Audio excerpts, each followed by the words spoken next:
Well, good morning, good afternoon, good evening, whatever time you're listening to Pep Talk. This is your podcast host. This is Yadita Span.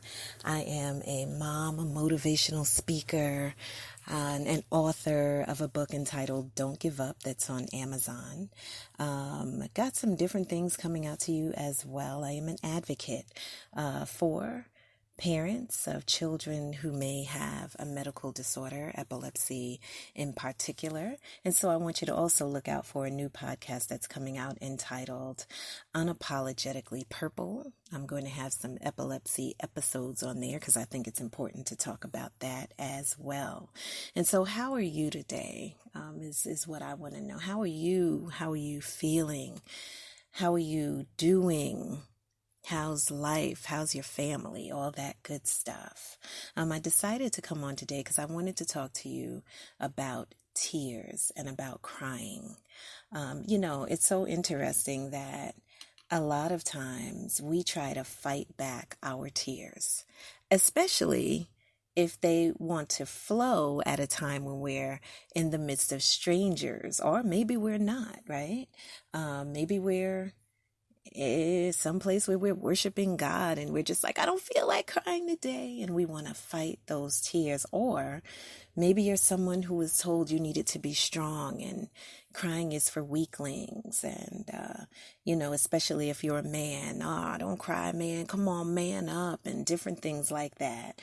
I love one of the great scriptures in the Bible that's only 2 words, right, that holds so much power that many of us can identify with, and that is simply Jesus wept.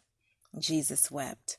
I love reading that scripture. I think it's pretty profound that Jesus, at the death of his dear friend Lazarus, and we all have friends, and we all lose loved ones. They transition sometimes, and it's hard when we lose people, family members, dear friends, even pets, people who we've spent time with. It hurts when they transition, doesn't always feel good. And so he gives this story that's in the Bible about his dear friend Lazarus.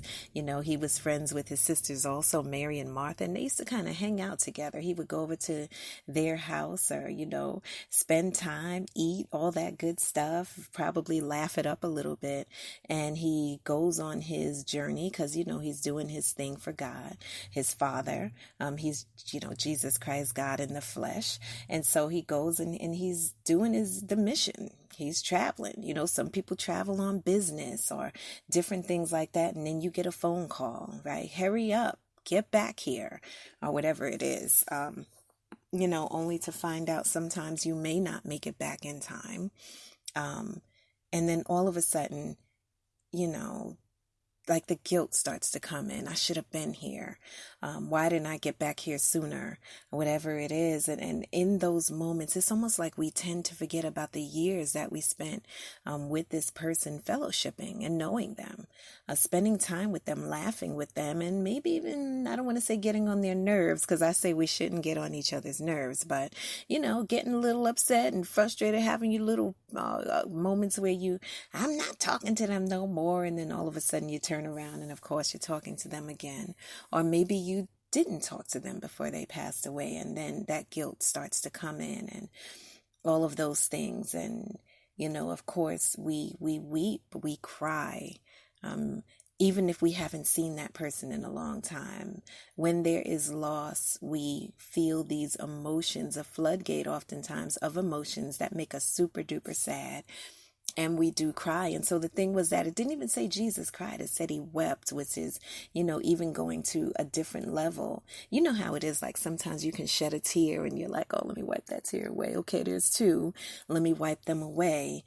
But when you weep, it's almost like you're trying to wipe them away, but it's like the floodgates of emotions, the floodgates of how you feel, actually kind of taking over, and you can't stop them as easily. Have you ever cried like in the midst of strangers, like you were thinking about something or you were going through something that hurt you so bad. Someone hurt your feelings. Someone said something about you that you wish they didn't, and you don't understand why they said it or did it in the first place. And it can be very painful because, especially if it's someone who's a friend, right? Listen.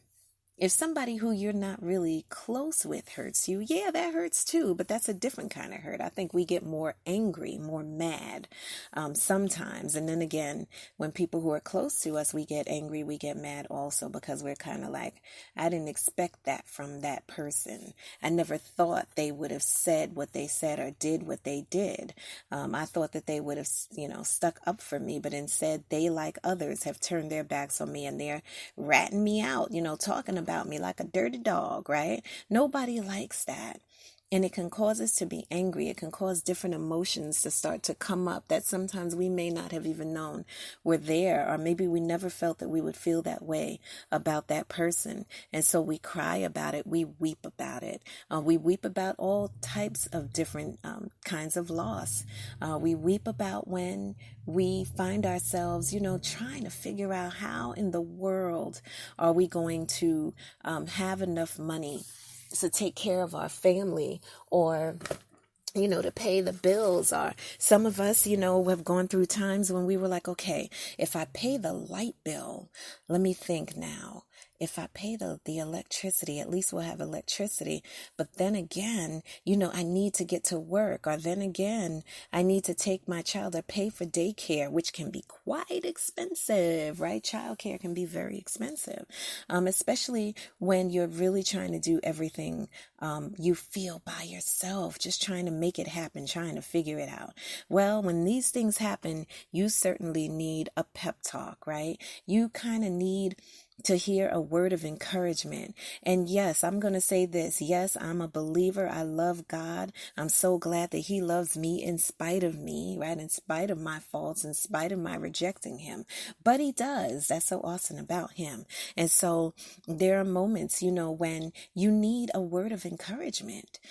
If you are crying, if you are weeping, if you don't know how things are going to turn around, if you're going through a moment of temporary, and I love to use that word, temporary embarrassment, temporary shame, or whatever it is, temporary loss. And sometimes we go through loss, and I'm going to tell you the truth. You may not want to share it with anyone, what it is that you're going through. I'll give you a story. So when my mom passed away, you hear me now, nice, I'm calm, cool, collected, and all of those things by the grace of God. But something happened when my mom passed away. I felt an anger. So I know that we talk about the different stages of grief. I've read about that. I think Kubler-Ross had a book that talks about the different stages of grief. And the thing about it, none of us grieve the same way. Right? Sometimes, yes, I can admit that we hear the news and then we go through a period of shock, disbelief, all of those things. And then we may go through a period of anger, even with the person who left. How could you leave me? How dare you? We were supposed to do things together, whatever it is. We were supposed to, me and my mom, it was just like, I was going to sing. I was, she was going to be the manager, and with the business affair, she was going to make my outfits because she was a wonderful seamstress, and all of these things. And besides the other gifts that she had, and she was also going to be my bodyguard. Shh, don't tell anybody. But mom was tough, and she was like, don't mess with my baby. That was her thing. Don't even look at me the wrong way. I used to be like, Mommy, please, But it was awesome. In a way, I kind of miss it now. But needless to say, we go through those periods of grief and of loss, and we feel these emotions that we try sometimes not to deal with, not to face, because it's so painful. Have you ever tried to suck up your tears, suck it up?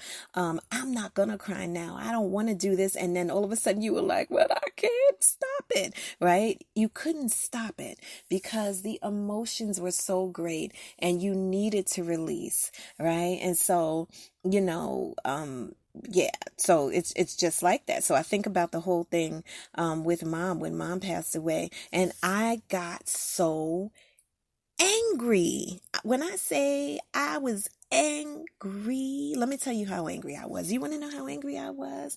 I was so angry that, and it was wild because I watched mom, she transitioned really quickly. It was no joke. She had ovarian cancer, so it was, pretty rapid. I found out on Mother's Day. I went to see her and I was like, something's not right. And then from there, she just continued to progress through these stages very quickly. And, around the time of, like her passing, it was just like, I was in there with her, and one moment she was alive, and I stepped out of the room to talk to the social worker. When I came back in, her eyes were wide open, but she did not see me, and she was doing what they call the mother's moan, which I don't know if that's a true thing or not, but this nurse was kind of like, she's seeing you as a child, and, if you're going through this, I just empathize with you. If you're watching any type of transition with a loved one, or if you've experienced it. I empathize with you greatly. That's not an easy space to be in, but I will say, lean on God. And maybe, like me, I got to the point where I was a little upset with God. Now, during my prayer time, He had already let me know that, she was going to transition. And, sometimes you're in prayer and you're like, okay, all right, I got it, Lord. She's going to transition. You're going to all right, I got it. Sovereign. We start singing the song about sovereign. I don't know if you've ever heard that song, but it's a beautiful song about how God is sovereign. He can do whatever He wants to, whenever He wants to. But the moment, when it actually happens, and you're standing there almost in disbelief, like, is this really happening? This can't be happening. And it does happen. And, I remembered calling my bro and just telling him, and I heard the phone, hit the floor, but he had actually caught her friend. They were, trying to get natural remedies and different things for her, but I had to say, she's gone, right? 2 words. And when he got there, the only thing I could say was, the Lord giveth and the Lord taketh away. Blessed be the name of the Lord. That was all I could say. I was a chaplain in the hospital, and, I was trying to chaplain my mother. So those of you, I want to say this too. If you're a chaplain, a minister, different things like that, get help. Like, don't try to do that by yourself. I get it. We're chaplains. We're there. We're there with people. We deal with death and dying, and also life, and we're there to listen. But being a chaplain to your parent, kind of hard. I'll admit it. That was kind of hard. And so the anger came, and I remember, how you have your outgoing voicemail, beep, hi, this is Yadida. Leave a message after the tone. Well, when she passed, it became beep. I don't feel like talking right now. Don't leave a message. Just don't even call. I don't want to talk to anybody. That was my outgoing. Can you believe it? Those of you who know me. Yadita's so sweet. She's so kind. I'm human now, too. I also have my moments where I need to pray, Lord, help me now. Come on, Father, give me grace. And then moments when I have to repent, too, just like everyone else. But yes, in part of this process. But that was my outgoing message. I was so angry with the fact that my mom had been taken away from me too soon. I felt like it was just too soon. We had things to do, and we had more conversations to laugh at, and all of that. But in an instant, she was gone, and I was very angry. And then I just went through that period of time where I was down on the floor, just in a fetal position, missing my mommy, right? And I called my mom mommy until in my 30s, right? I wasn't like mom, ma. I hear some young kids, hey, ma. Oh, no, it was mommy. Mommy, mommy this. And so, during that period of time, I'm saying this to say to you, I never thought I would smile again, because watching her go through that, and it was just so much that I felt like my face was in this frowned position. I even stopped